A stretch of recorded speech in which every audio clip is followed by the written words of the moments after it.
ನಾಳೆ ಅಖಂಡ ಕರ್ನಾಟಕ ಬಂದ್ಗೆ ಬೆಂಬಲ ಸೂಚಿಸುವಂತೆ ಗುಲಾಬಿ ಹೂವನ್ನ ನೀಡೋ ಮೂಲಕವಾಗಿ ಮನವಿಯನ್ನ ಮಾಡಿಕೊಳ್ಳಲಾಗಿದೆ.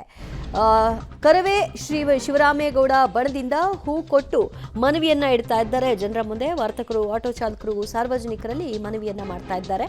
ನಾಳೆ ಮಹಾವೀರ ವೃತ್ತದಿಂದ ಅಂಬೇಡ್ಕರ್ ವೃತ್ತದವರೆಗೂ ರ್ಯಾಲಿಯನ್ನ ನಡೆಸೋದಕ್ಕೆ ಕರವೇ ಶಿವರಾಮೇಗೌಡ ಬಣ ನಿರ್ಧಾರವನ್ನ ಮಾಡಿದೆ.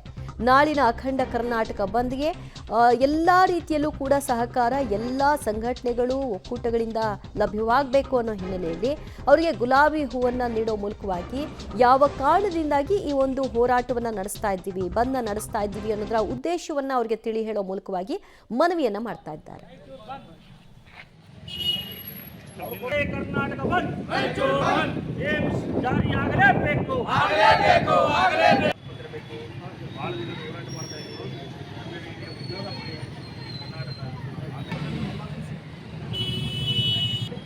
ಬಿಟ್ಟು ತಾವು ಅಂಗಡಿಯನ್ನ ಬಂದ್ ಮಾಡಿ ಕರ್ನಾಟಕ ಬಂದ್, ರಾಯಚೂರು ಬಂದ್, ಕರ್ನಾಟಕ ಬಂದ್ ಅದನ್ನು ಬೆಂಬಲಿಸಿ ರಾಯಚೂರಿನಲ್ಲಿ ಕೂಡ ಬಂದ್ ಮಾಡ್ತಾ ಇದ್ದೇವೆ.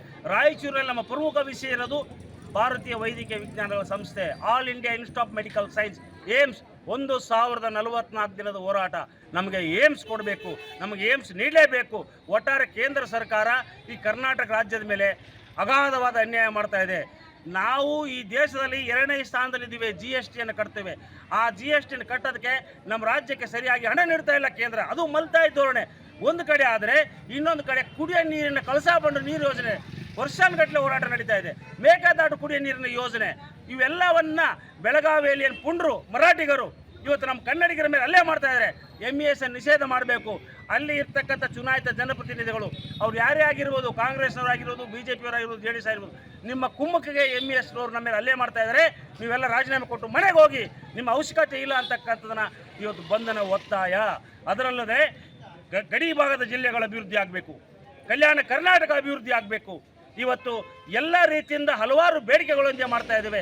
ಅದಲ್ಲದೆ ಇವತ್ತು ನಾವು ಬಸ್, ಈ ರಸ್ತೆ ಸಾರಿಗೆ ಸಂಸ್ಥೆಗೆ ನಾವು ಬಂದ್ ಮಾಡ್ತಾ ಇಲ್ಲ. ಕಾರಣ ಅಂದರೆ ಇವತ್ತು SSLC ಪರೀಕ್ಷೆ ನಡೀತಾ ಇದ್ದೀವಿ. 10ನೇ ತರಗತಿ ಮಕ್ಕಳ ವಿದ್ಯಾರ್ಥಿಗಳಿಗೆ ತೊಂದರೆ ಆಗಬಾರ್ದು, ಹಳ್ಳಿಯಿಂದ ಬರ್ತಾರೆ. ನಾವಂತೂ